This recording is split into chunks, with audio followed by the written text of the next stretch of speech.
I keep seeing Americans react to other Americans in a certain country, and as a European, I'm very curious about how other Europeans find Australia and what their first impressions are, and yeah, just their experience with Australia. So, in this video, we're going to look at a few clips, few TikToks of different Europeans in Australia, experiencing Australia, and see what their thoughts are and yeah, what they bring up. So let's go ahead and jump into the first video. Oh my god. What, are you okay? I just killed the biggest spider in your bathroom. I know, it was like that big. You killed Gary? You didn't kill him. Aww. Sorry, did you just say Gary? Gary the huntsman, he was so good at killing cockroaches. You named the spider. Of course we named him. He's been living here for 7 years. You let a spider live with you for 7 years. Yes, well, it probably wasn't the same Gary. Yeah, I've seen these spiders and I don't know which pictures or videos were real because yeah, AI, but they do look crazy to me. And funny enough, I am more scared of like the smaller spiders. I once had a tarantula on my hand, for example, and I did not mind. Like, I wanted that experience. So I don't know. Usually the smaller ones creep me out because I think because you don't really know when they're on you or something or where they are. And then when they have these skinny legs, something about it just really gives me the creeps. But that said, these spiders, at least from the images that I've seen, look crazy. But as I understand, you keep them in your house to help with bugs and mosquitoes and stuff.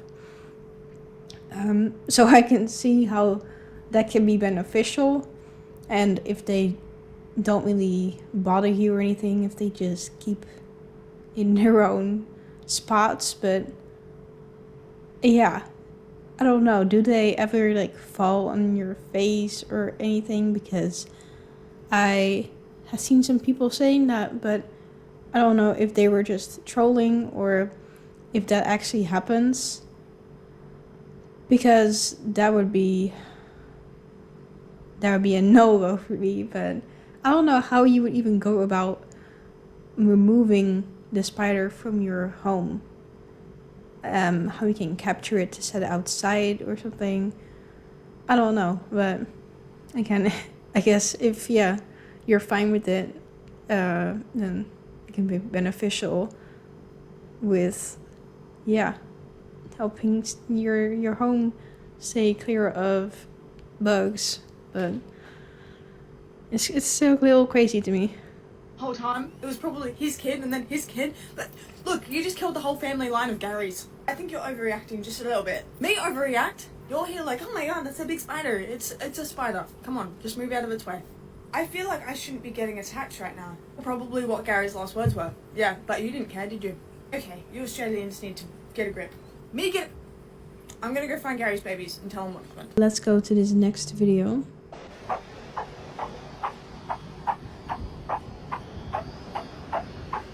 What is this? Yeah, why is it so squeaky? It says it here in the caption. Oh, I need to go back to my camera screen on my phone here. But I've never experienced that before, ever, like anywhere, I think. Not that I remember. I feel like I would have remembered if I had that experience. Yeah, why is that? Let me know in the comments. Why does it make a sound? All right. Hi. Hi. And how are you? I'm good, and how are you? Yes. Some weather we're having, huh? it is. Hi. Hi. Just this sound kind of gives me the ick. Like, I really do not like small talk usually. Of course, you sometimes get in situations where you kind of have to do it. But even like when I did my internship in Valencia, I did like an internship for this tourism company. And part of my job was to check in these guests at Airbnbs. So, yeah, did a lot of small talk with those guests. And to be fair, I would sometimes really enjoy it because they were like from different countries, and some people were actually really, just nice and just asking about what they could do there, and also telling me about their country, and we had a whole chat about that. So, but yeah, I feel like that's not like typical small talk. I feel like the typical small talk is like you just don't, there's no substance to it, and there's really no reason to have it. At least that's what I define as small talk. It's like you can't really get anything out of it. But anyways, yeah, I'm also not used to that, so that's definitely a skill that I guess some other countries do have more, or tend to have more. Okay guys, can someone explain why you can't find or buy any scarves or gloves or beanies in Sydney? Like nowhere. Cotton On, Glasson, I checked everything. Anyways, I bought my first clothes, my first item from Amazon, and I have to say, it's pretty good. $20 for the scarf.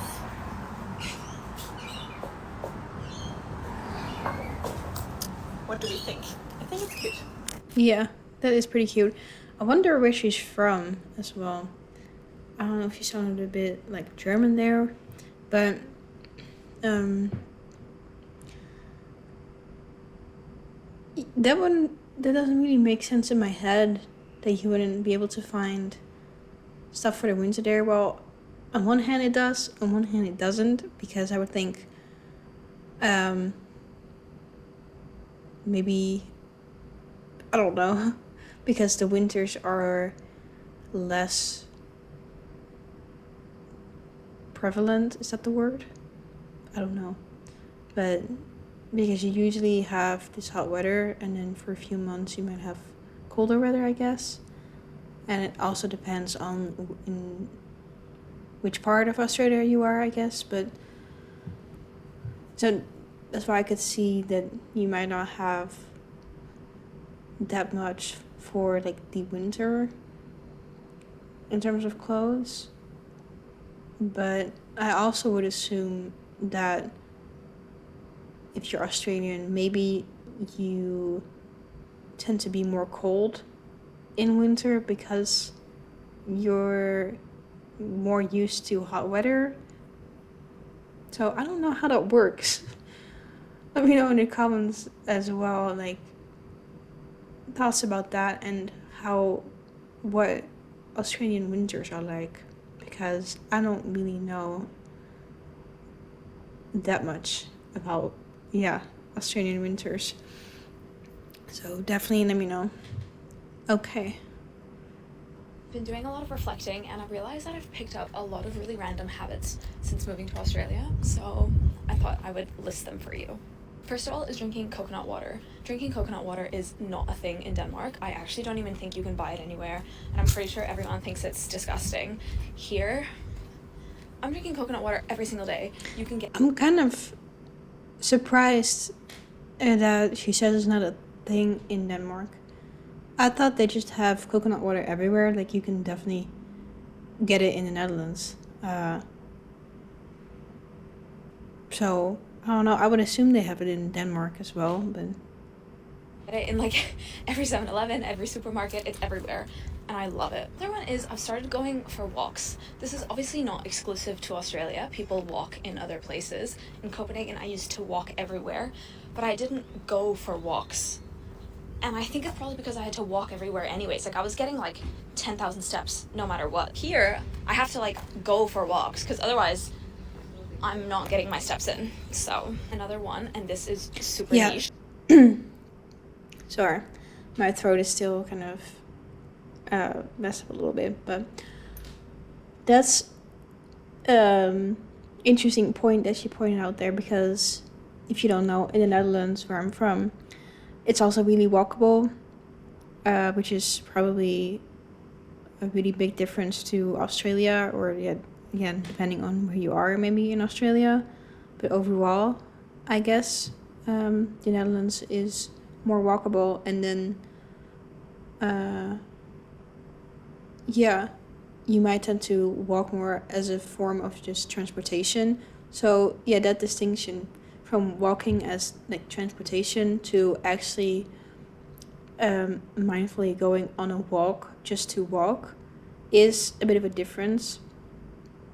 Now I feel like you can also, when you use walking as transportation, if you also put that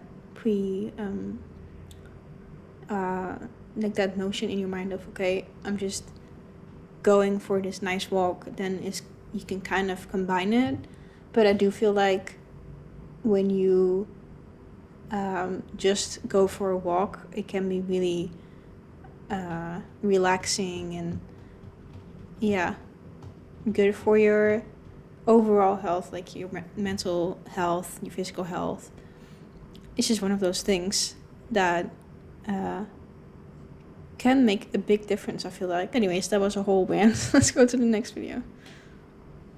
I'm convinced that Australia just isn't a real place. Like, this is literally incredible. I just walked down to like the beach front and I was just smiling my head off. Like, it's insane. Like, look at everyone surfing out there and everyone rides bikes here. It just looks so vibrant. They literally have like set barbecues up there, which is mad. I thought that was so interesting when I got here. I was like, you just have barbecues just on the beach.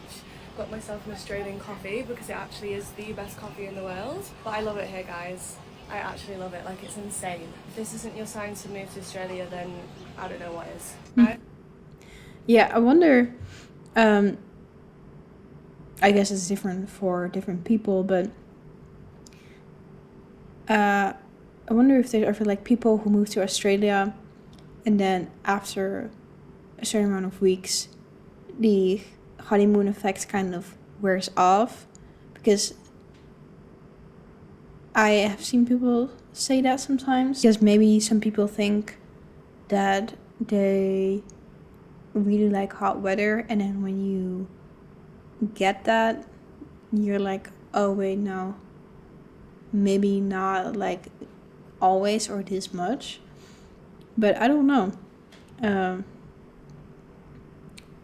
how that is, and I'm sure there's a lot of people as well who, when they get to Australia and they live there, they're just like, oh my god, I live in heaven. I don't know what it would be for me. Of course, I would have to go through that experience, but I'm still not sure what kind of weather I actually really like, as in a place for like when I live somewhere permanently. But this does look insane, like how vibrant the sky is and the greenery and how peaceful it seems. But of course, I don't know what it's actually like, so I'll have to see for myself one day. Let me know in the comments those things that I asked, and I will see you next time, hopefully.